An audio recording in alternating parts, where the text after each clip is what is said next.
Hi, Brad. Can you hear me? Hello, good morning. Hi, how are you? I'm great. How are you? I'm good, thank you. Uh, Excellent. so what's going to happen is that on the hour we're going live. Have you got any presentations you would like to do? I do. So I've got a PowerPoint that I'd love to just be able to click through. Do I have the ability to share my screen? Yes, you do. I'm going to give you access to your screen. Just give me a minute. Um, I'm just quickly going to skryf hierdie share screen.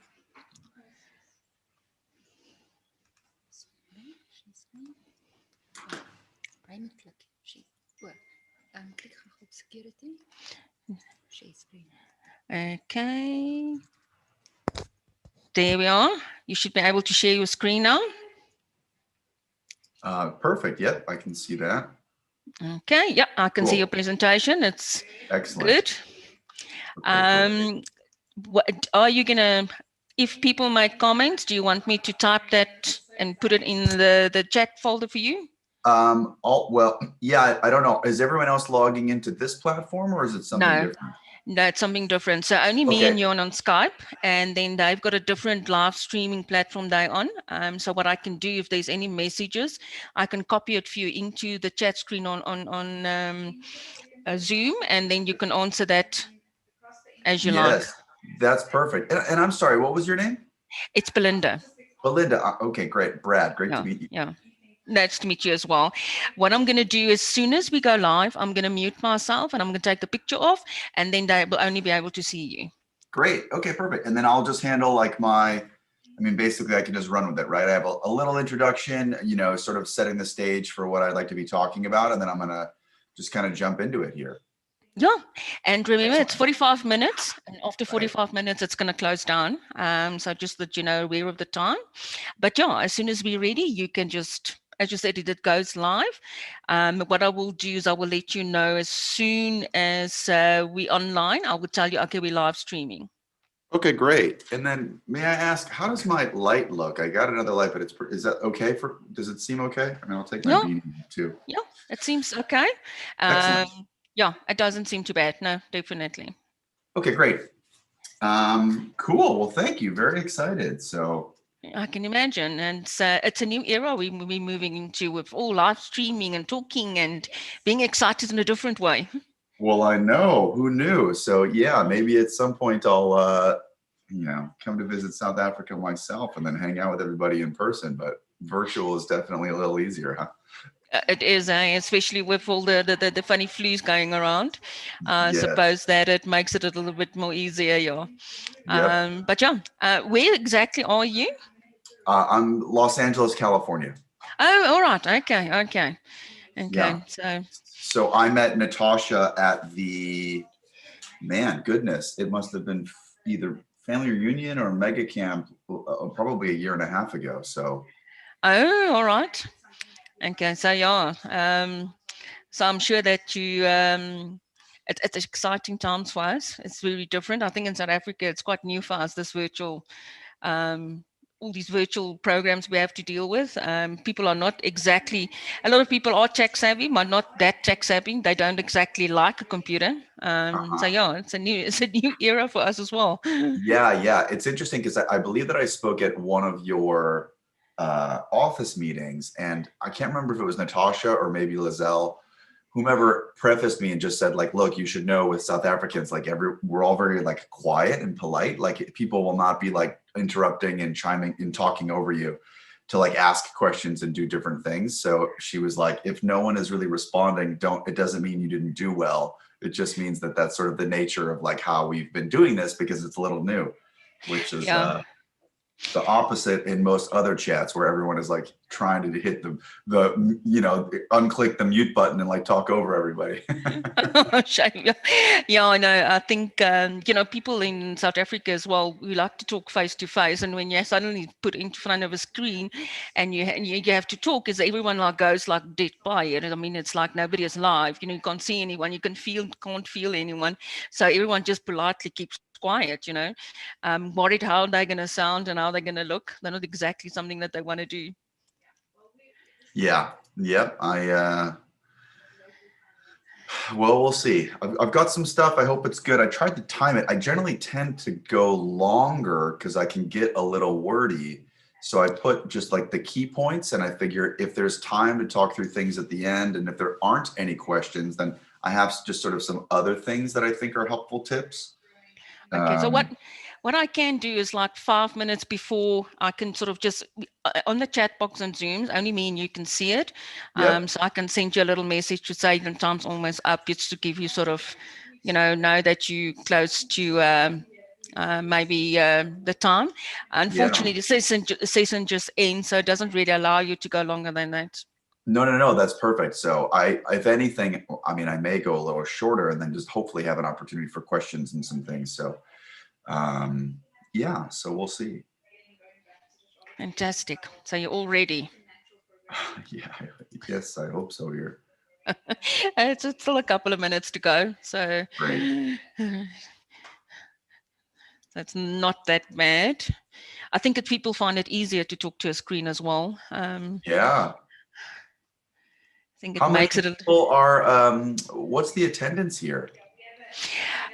Sure. We've got at any point of time, we've got about depending on the session, but so far we've got about 1,000 people that will Wow, log really? on. Yeah, yeah, My goodness. How large is how many Keller Williams agents are in your, I mean, I guess it's countrywide, right? Or is it based yeah. by region? No, no, no. Well, it's countrywide at this particular point in time. Yeah. Yeah. Wow. And how many agents do you have? In total, we've got about, well, depending on from city to city, I would say in total thousand, about 1,200, 1,300. Wow. Mm.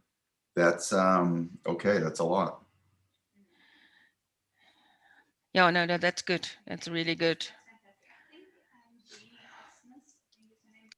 Mm.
Okay, as soon as we go live on the other system, I'll let you know.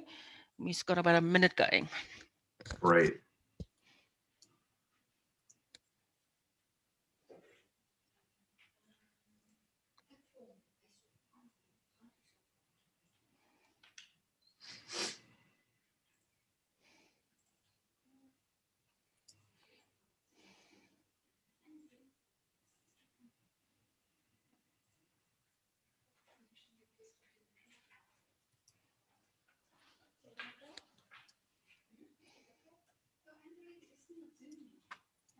I'm going to stop my video so long.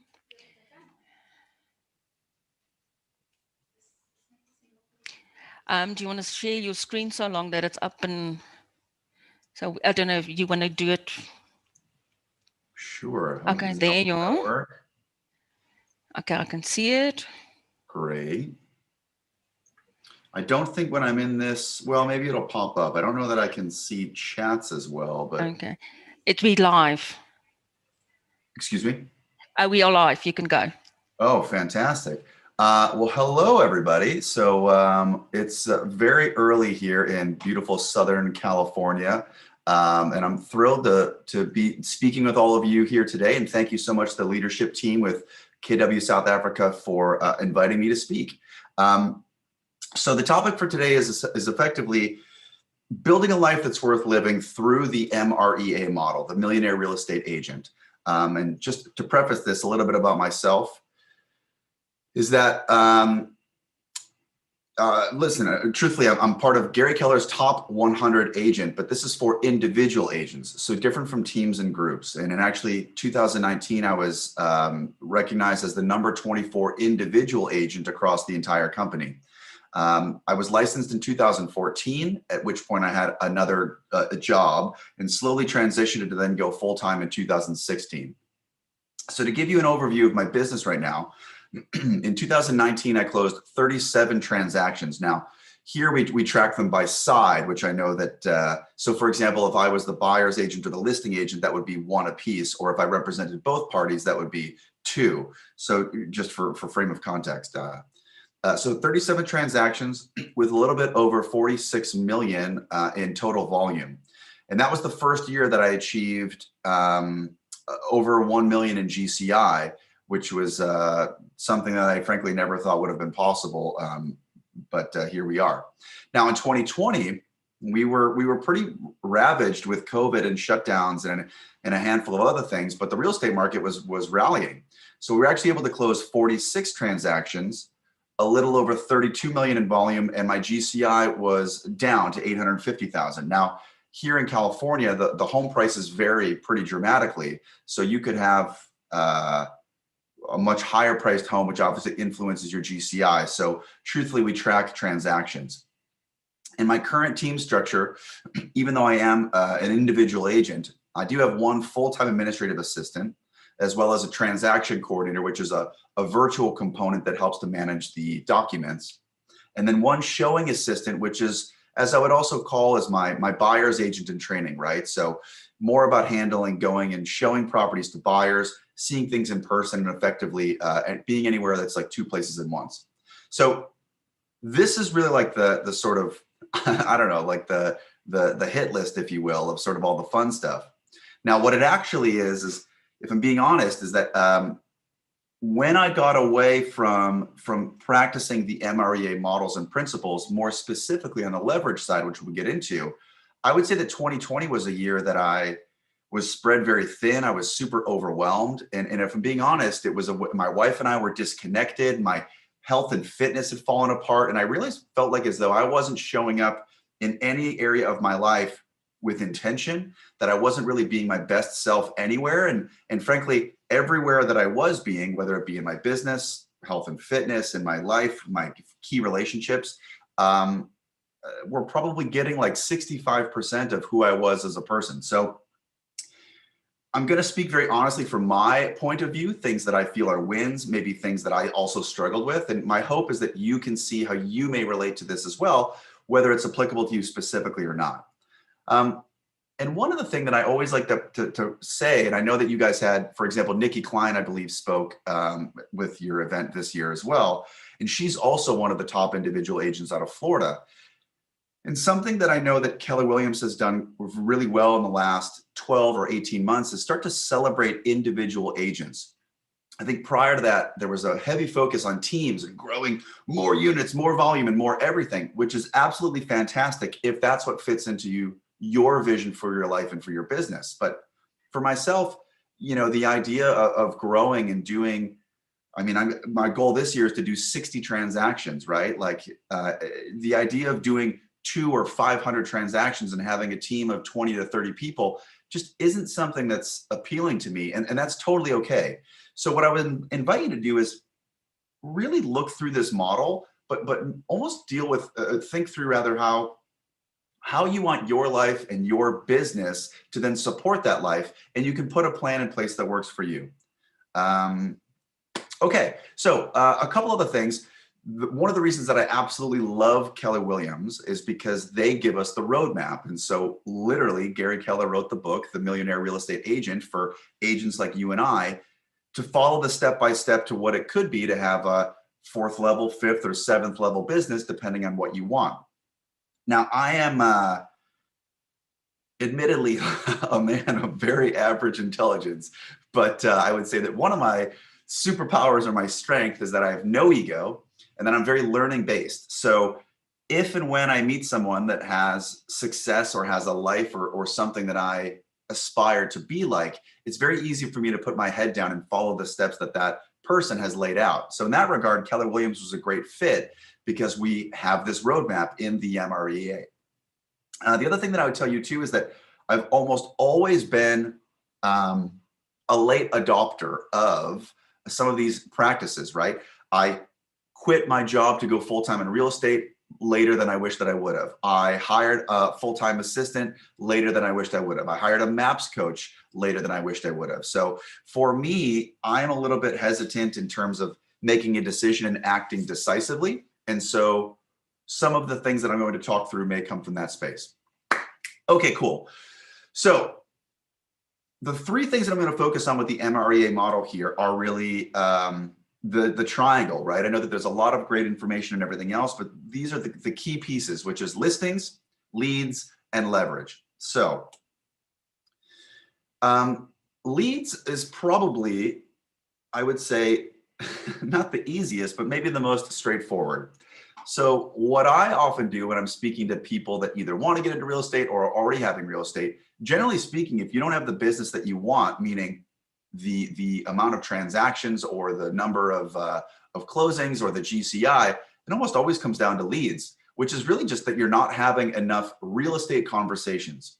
Now, for myself, I had a tremendous fear of feeling too salesy. And so it was difficult for me to reach out to people and oftentimes talk about, do you need to buy or sell and this and that.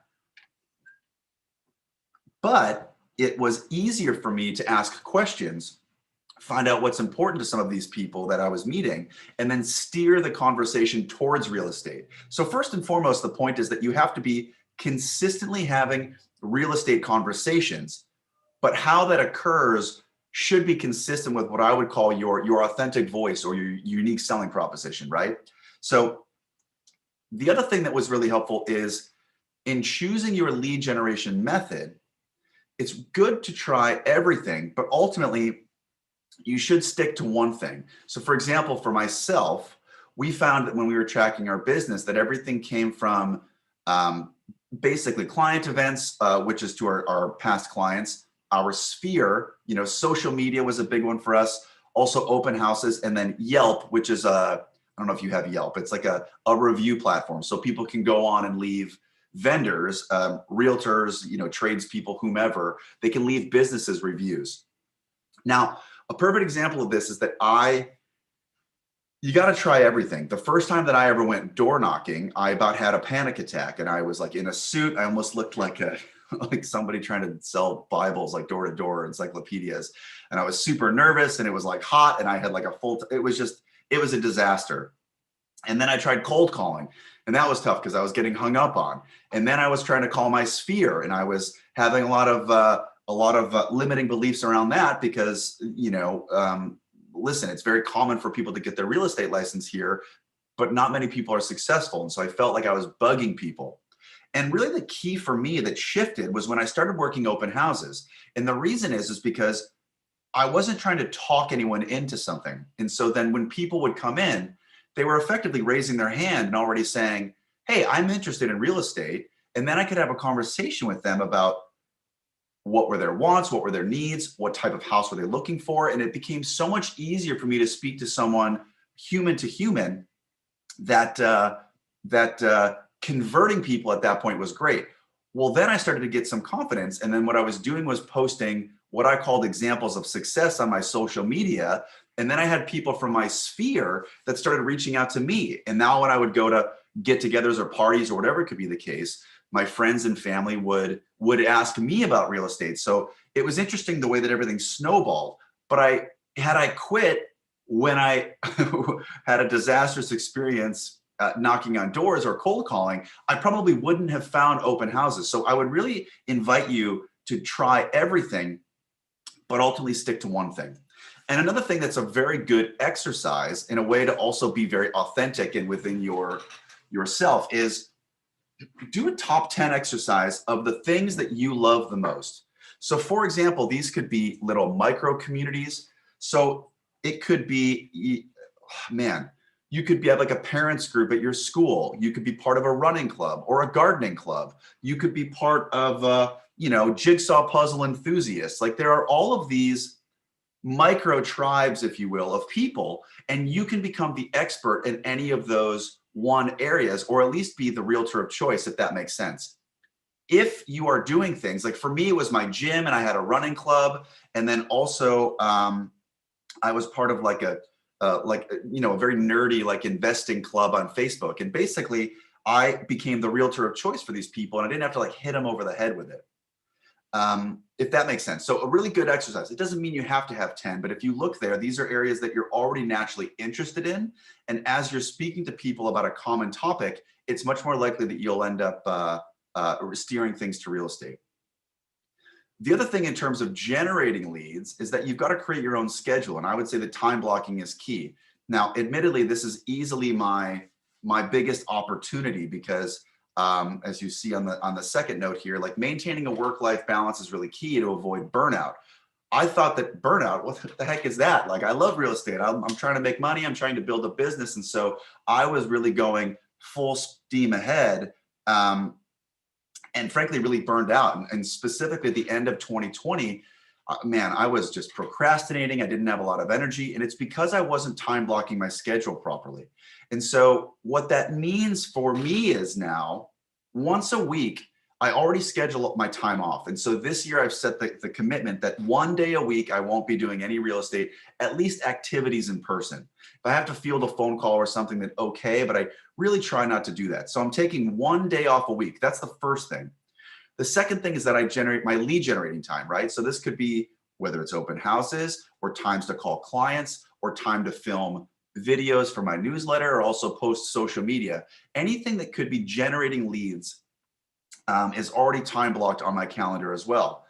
And then the last thing is that I generate thinking time. Now for myself, I have a tendency to really focus on tunnel vision, if you will, right? So I can be hyper focused on what's in front of me and the peripheral really falls by the wayside. So thinking time is a great way to decompress. It's a great way to perhaps consume a podcast and think about things that I want to put into place.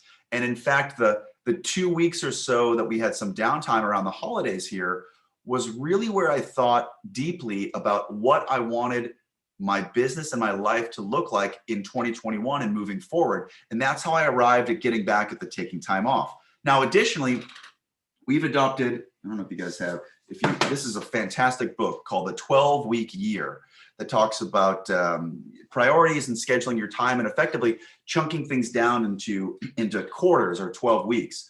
Now, one of the commitment is that I took on taking off 1 week every quarter and just being off grid, not focusing on real estate. It's a time for me to recharge. It's a time for me to reconnect with my wife or with friends or frankly, give myself permission just to sit on my butt if I need to. So I can't stress enough about taking time off if you're extremely focused, but the lead gen and the thinking time should also be on your schedule.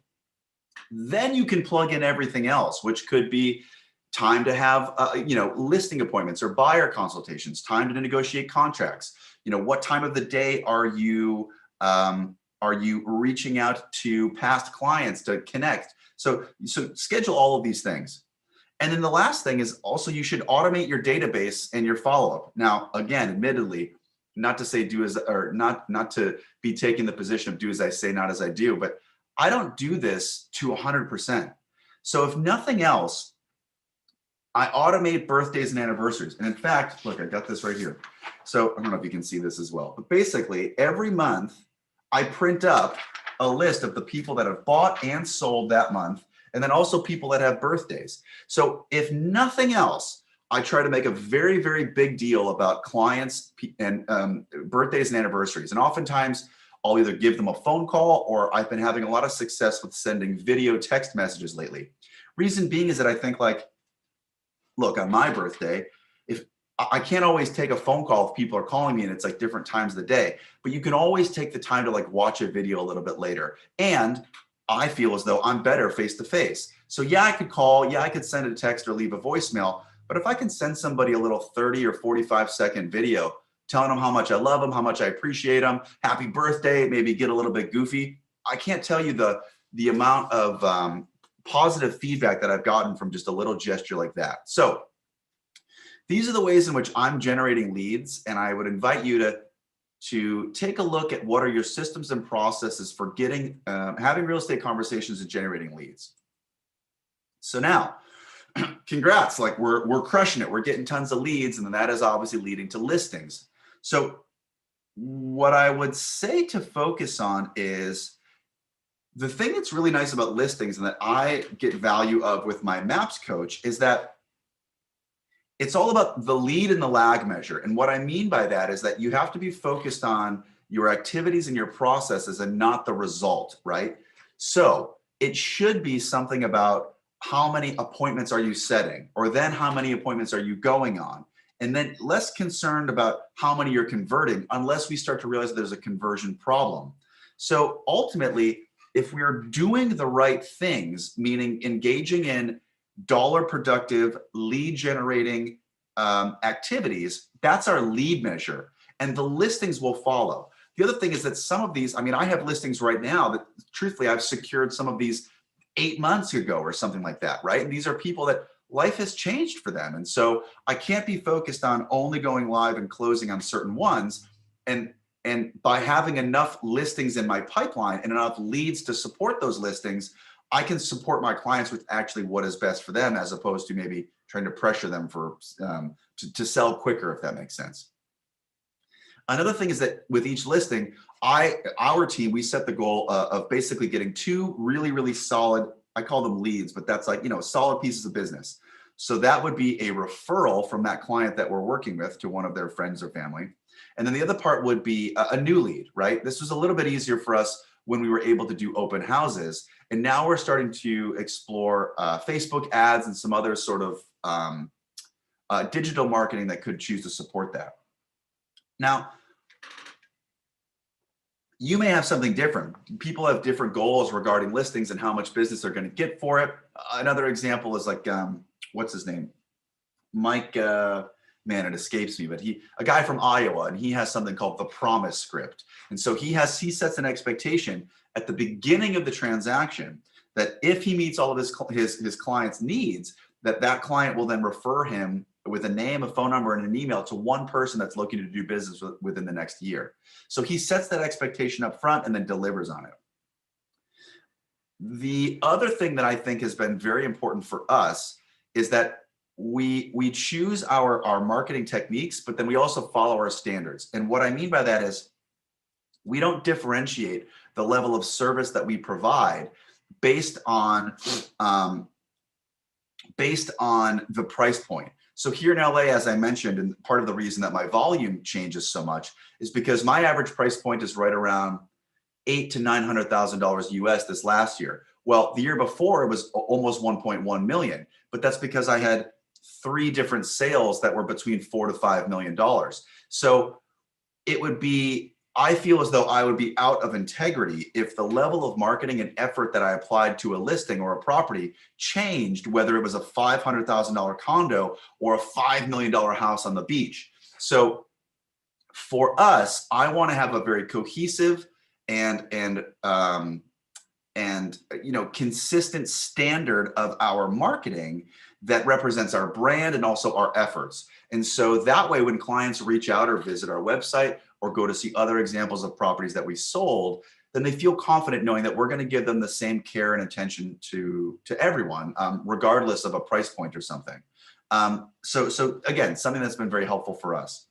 The last thing that's great, the next thing rather that's great about listings is that, man, buyers suck up a lot of time, right? Like if you're trying to drive around town and do different things, and specifically here in LA with our traffic, like it can really be difficult, not to mention with all of the COVID protocol, coordinating showings and trying to schedule all these things without open houses has been pretty challenging. So listings give you an opportunity because you're in one place and 20 buyers can obviously come to you, versus working with one buyer. You may need to go and see 20 different listings, and you're just all over town spending your time and energy and money and gas and all kinds of things.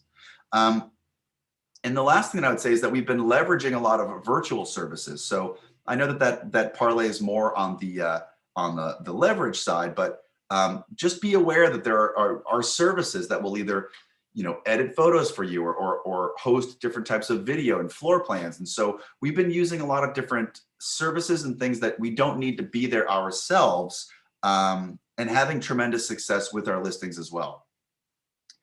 Now, the last thing that I would say is, while I would hardly say that I am an example, that I'm an example in terms of how to market specifically with social media, and thank God you've had other experts that speak much more confidently about that. What I can tell you is that I'm not a social media savvy person, just being honest.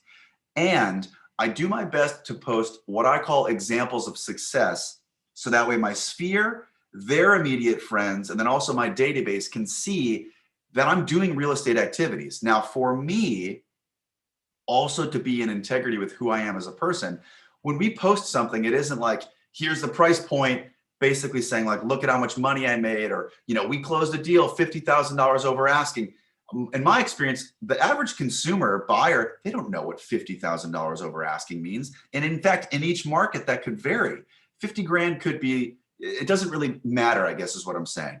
So what we chose to focus on is being feelings of gratitude, feeling very humble, feeling honored, and basically appreciative of our clients for giving us the opportunity. Sometimes we'll try to do what's called a vivid share, where we'll talk through what were the hiccups or the bumps in the road, or what were the wins, right? Like, man, this, these clients had to sell their house and move out of state, and they were on a really tight timeline, and if we didn't line everything up, then they had a fear of being homeless and not knowing where they were going to go, and we were so happy to be able to support them and get this done effect. Like, that's a much more vivid share that people can get behind. So when I'm posting these types of what I would call real estate activities or wins, it just makes it that much easier for me to be top of mind for my sphere and for my database.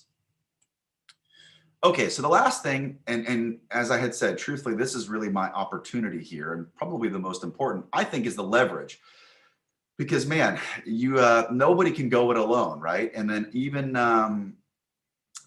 what was I going to say? Oh, and then the other thing too is, it's like, I made the mistake of thinking that if my business was going to grow, that directly equated to me having less time and not being able to have free time or spend time with my wife. And in actuality, the opposite is true. Now, there could be periods where you have to use leverage and growth. And by leverage, we're talking about utilizing other people. Basically, anything where I'm not trading my time for money directly, I'm either delegating or frankly, even like, not doing something because it isn't worth my time. So this is certainly my biggest opportunity. And as I'm realizing now, like, there could be a way to grow my business and have more time and have a very fulfilling life with my family or with myself, or taking vacations and, doing all these things. So first thing first, within MREA, we've got the organizational chart, right? Now, this is just the chart for growth, which says that in MREA 2, actually, they revised the model slightly, but it's you as a solo agent. Next is your TC or your admin. And then second would be maybe a full-time administrative person and or TC. So they recommend now 2 administrative assistants before you even bring on your first hire, which would be a buyer's agent at that time. Now, some people do, some sort of a marketing agent or something else, depending on what your strengths are or your business. But you should know what your hire is, and then you can follow the career visioning model, which is a tool for the hiring process within Keller Williams. And they'll advise you on creating job descriptions and creating what's called the 30, 60, 90, which we'll talk about in a little bit. So the point is, it's so much easier to know where you're going if you've got your roadmap and you know what the steps are. It also makes it easier with our RAS, our reticular activating system, right? To be mindful, if you know that you're on the hunt for an excellent operations administrative person, well, then perhaps you're going to be that much more open to where and how those people are showing up in your life.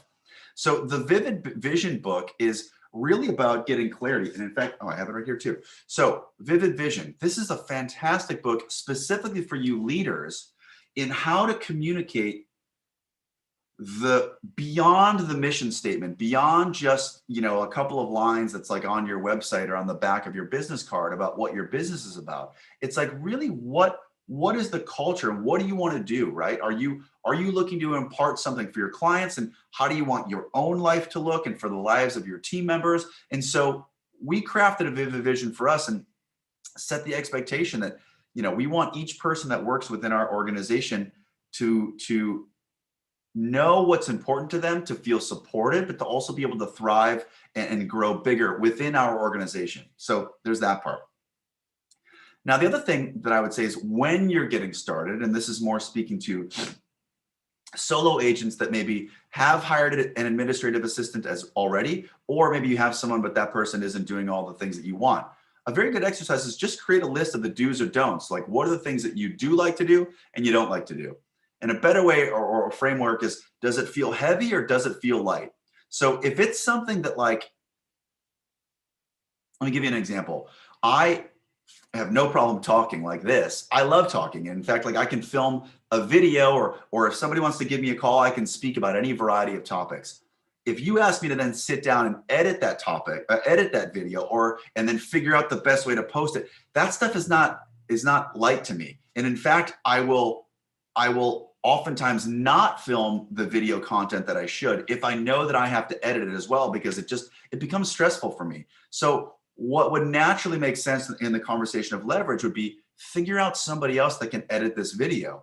I can do what I want to do, which is sit here, speak about a topic that I feel confident and passionate about, and then have somebody edit that video, and then I'm able to deliver it. So that could also be something where I realize that I love working open houses and I like going on appointments. I also love negotiating contracts and being able to support clients and walk them through negotiations and counteroffers. So I should always do those things. I don't feel good about putting out open house signs, or creating the marketing that we're going to be sending out with our letters, or even I don't know, whatever, a handful of other things. So figure out what are the things that you enjoy doing and also that play to your strengths. And then the things that you don't enjoy should be the thing that you should leverage out immediately. And that actually goes with this next point here about the 80-20 rule. So the 80-20 rule, it's mentioned in that book, The One Thing, that Gary Keller and Jay Papasan wrote, as well as in the MREA. And it effectively says that there's a principle called the Pareto principle. And what it says is that 20% of your activities are going to give you 80% of your results. So, and this is true across all areas of your life. And then consequently, the other 80% of what you do only gives you 20% of your results. So this could be things like lead generating and going on appointments are probably the are within your 20%. Like, that's a dollar productive activity. But a home inspection, or installing a lockbox, or putting in an open house sign or something, or that's not going to give you the same return as it would. So effectively, the biggest myth that we tell ourselves is that all things matter equally. And so know what your strengths are, know what are the things that either come naturally or where you're very much in a flow state, and then double down on those things. Hand off the things that you don't like to do, and then you'll be able to really see incredible growth. And related to this, like, you've got to know your numbers. And so what I mean by that is, I know that in specifically in 2020, or however it broke down, that on average with my work week that I make, around $150 an hour if I factor in a 50-hour work week. So what that means is that any activity that I can pay someone less than $150 an hour to do makes sense. And so this is why it makes it easier in my business to hire people to do things like, go and do a little bit of shopping for our client gifts, or go and pick up stamps from the post office, or to upload a listing, or to edit photos, or do all these different things. This is why it makes sense for me to leverage those things out, because I know that my time is better spent somewhere else. Now, I only know that because I have clarity in my business about how many appointments I'm going on, you know, how many transactions we're closing, what my commission is, what my overhead is, and all those different things.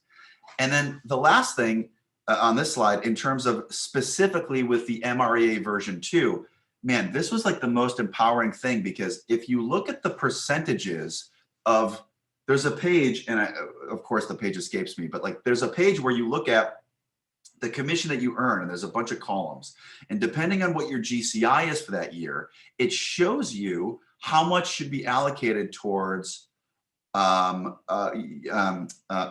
how much should be handled towards people, towards hires, what you should be spending on training and coaching. And so it gives you permission to know where you're like, oh my goodness, like I recognize that I could bring on a second person or increase my marketing budget for this coming year because I hadn't allocated that much in a previous year, right? So the MREA model gives you permission for where and how to spend your money. Now, separately, going back to knowing your numbers, you can then track that to determine what your ROI or your return on investment is for each of these things. So, for example, you know, we determined that when we ran a couple different client events, and we were doing like a really fancy movie event, right? And it was costing us a few $1,000s to do this movie event.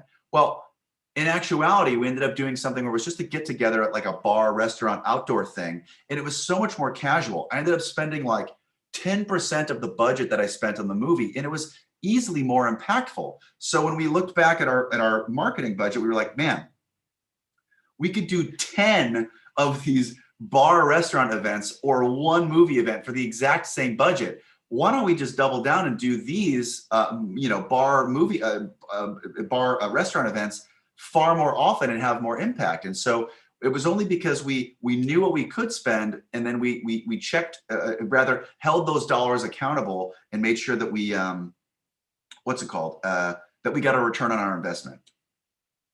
Uh-oh, why isn't, there we go. Oh, sorry, hang on a sec. Oh boy. Okay. Boom. Okay.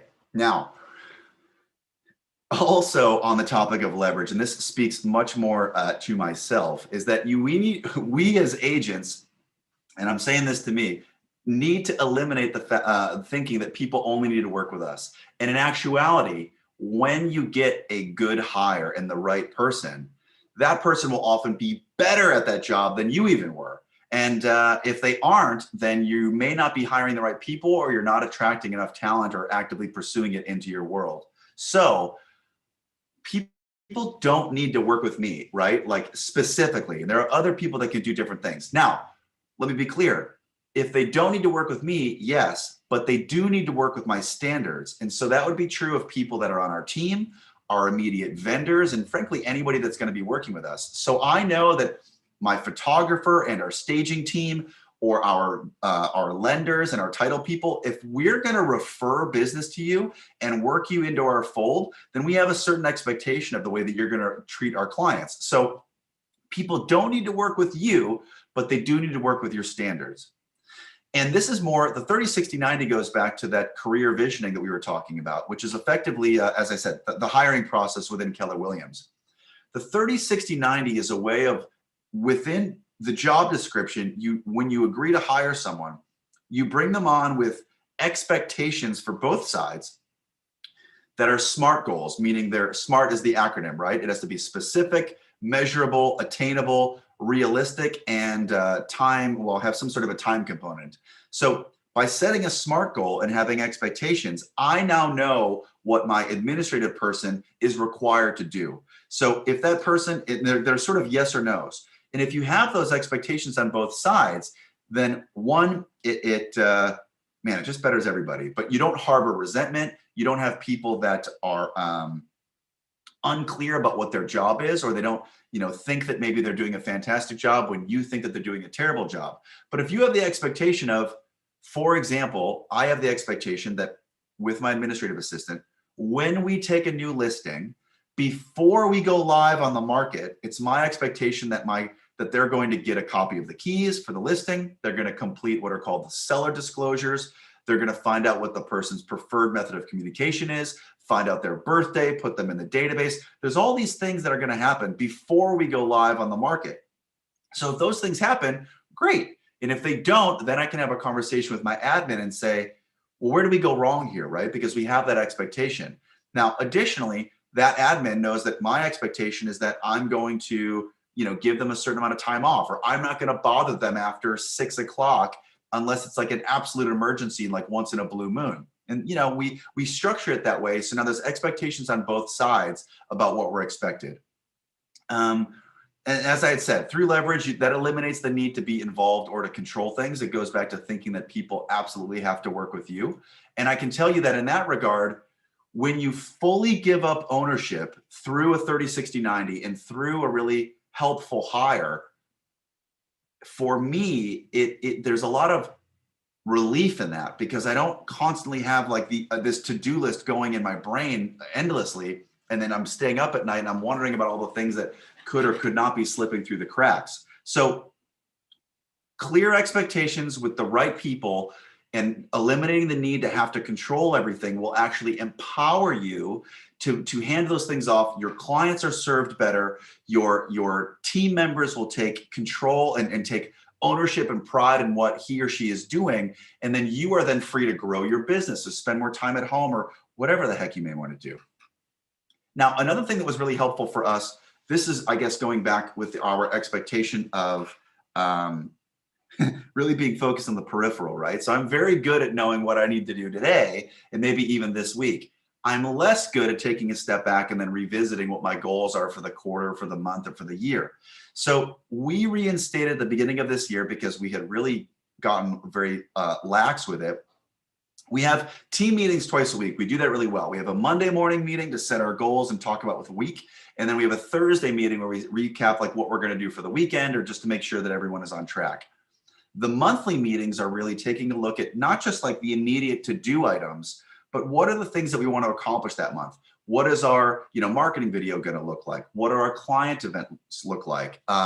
What are, for example, like we have an ongoing list of what we call our someday items. And so someday items could be something like getting new, video and lighting equipment, which we're using today. So that was something where it's like, hey, we don't need to do this. I'm talking to my administrative assistant. We don't have to do this today, but by the end of the month, I'd like to have like a lighting rig. So, maybe go and speak with somebody, figure out what they're using, call another agent, figure out like what, YouTube, I don't know, whatever. My point is, I don't need to figure it out. I can say, here is what I need to accomplish. Here's the what.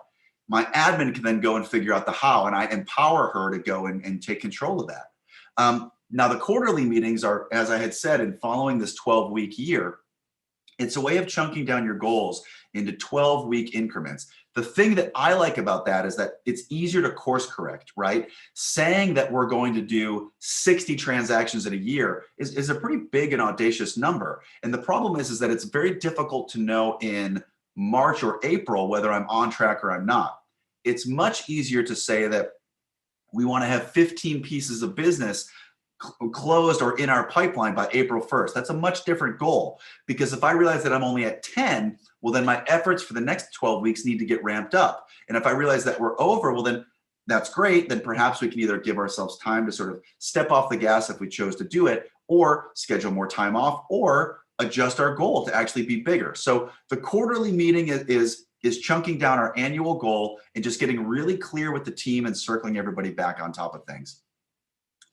The last thing that I would say, and just in my experience with working and working for people in my previous job, well, and even working for my clients now, I guess, right? But more importantly, with the people that work on our team with me, is understand what their love language is.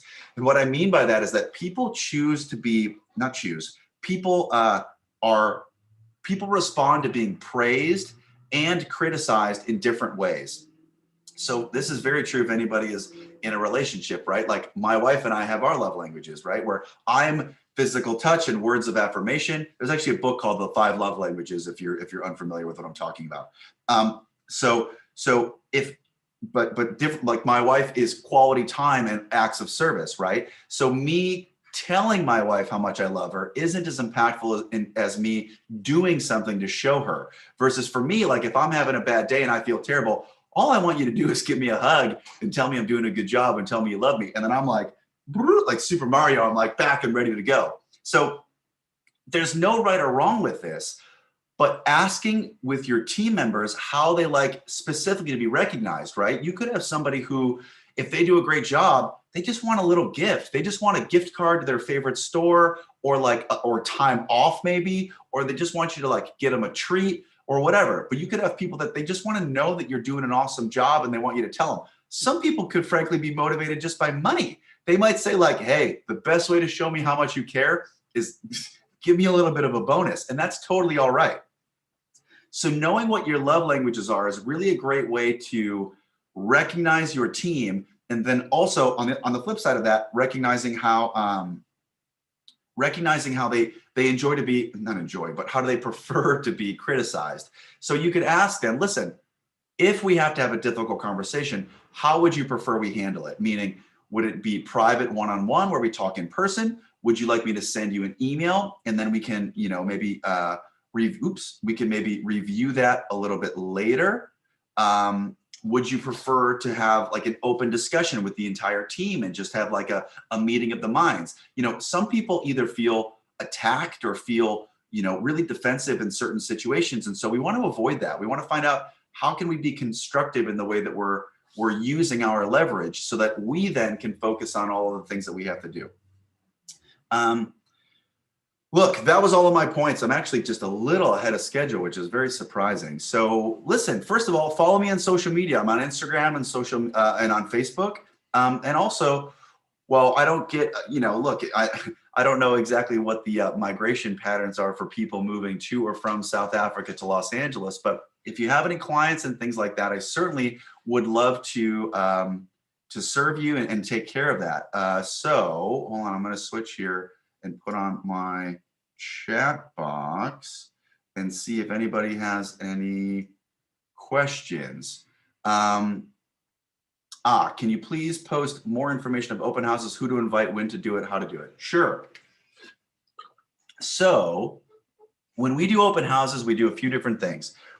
First of all, we always post we have our open houses scheduled by Wednesday, knowing that we're going to do them that week. So that way they have time to populate to the online portals, as well as letting people know, what the times are and all that different type of stuff.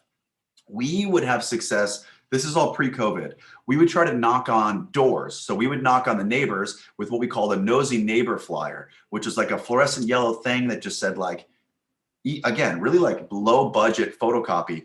Hey guys, are you a nosy neighbor? Would you like to see what your neighbors inside your neighbor's house, and just inviting them and giving them permission for what we call looky-loos, right? People that are maybe not super interested because I'd like to meet a neighbor who also would want to sell. Now, when people come to the open house, we try to capture their information. I usually ask 4 questions. 1, I want to know what they're looking for, what their situation is. Oh, did I freeze? Oh, I think I froze here. Hang on.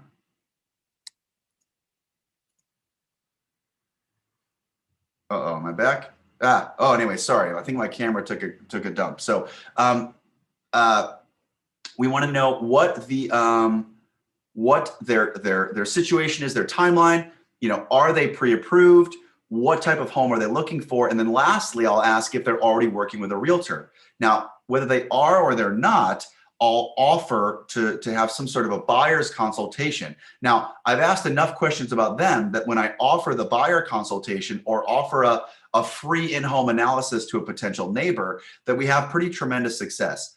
Then the last thing is that when we wrap up and finish that open house, I will shoot a little text message to the people that we met, right? So I'll say something like a little video just saying like, hey, John, hey, Jane Smith, so great to meet you. I just wanted to, let you know that it was a great open house and that you were one of the highlights coming in and saying hi. So please keep me in mind. I know that we talked about getting a free, no pressure in-home analysis, so you might know what your house is worth. If that would be of helpful, or would be of value to you, I'd love to swing by on maybe Tuesday. Just let me know, and just something like that. So the tone is. The tone in all of my messaging is that I want to be very no pressure. I want to be adding value and be very much a teacher and an authority and an expert first. So hope that answers your question about open houses when that stuff comes up. Hey, listen, thank you so much. Please follow me, as I had said, on social media. Send me a message. Keep in touch. If I have any or if you have any questions, reach out. And again, thank you to Natasha, your entire leadership team. Go KWSA. I love you guys. Be safe out there in this crazy world. And thank you so much for having me.